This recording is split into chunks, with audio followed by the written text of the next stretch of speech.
कहानी है उन हीरोज की जिन्हें हम माँ बाप कहते हैं। रात के अंधेरे में जब दुनिया सो रही होती है, एक माँ अभी भी जाग कर बर्तन संभाल रही होती है। सुबह सबसे पहले वही माँ उठकर घर को तैयार करती है। बच्चे को स्कूल के लिए तैयार करने से लेकर घर की हर जिम्मेदारी उसी के कंधों पर होती है। और वही पिता अपनी चाय अधूरी छोड़कर ऑफिस के लिए निकलता है ताकि बच्चे का हर ख्वाब पूरा हो सके। ये सब सिर्फ एक ही वजह से, सिर्फ अपने बच्चे के एक फ्यूचर के लिए।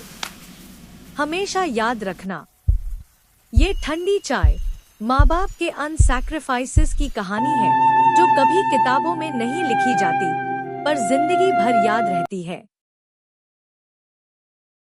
ये कहानी है उन हीरोज की जिन्हें हम माँ बाप कहते हैं।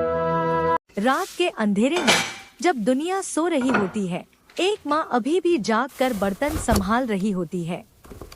सुबह सबसे पहले वही माँ उठकर घर को तैयार करती है।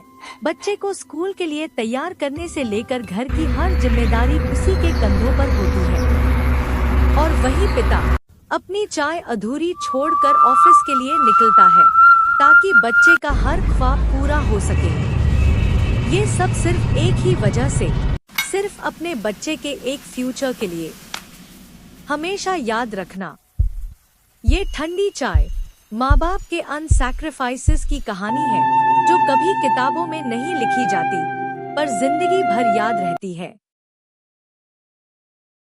ये कहानी है उन हीरोज की जिन्हें हम माँ बाप कहते हैं। रात के अंधेरे में जब दुनिया सो रही होती है, एक माँ अभी भी जाग कर बर्तन संभाल रही होती है।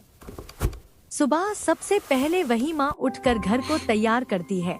बच्चे को स्कूल के लिए तैयार करने से लेकर घर की हर जिम्मेदारी उसी के कंधों पर होती है। और वही पिता अपनी चाय अधूरी छोड़कर ऑफिस के लिए निकलता है ताकि बच्चे का हर ख्वाब पूरा हो सके। ये सब सिर्फ एक ही वजह से, सिर्फ अपने बच्चे के एक फ्यूचर के लिए। हमेशा याद रखना, ये ठंडी चाय माँ बाप के अन सैक्रिफाइसेस की कहानी है जो कभी किताबों में नहीं लिखी जाती पर जिंदगी भर याद रहती है।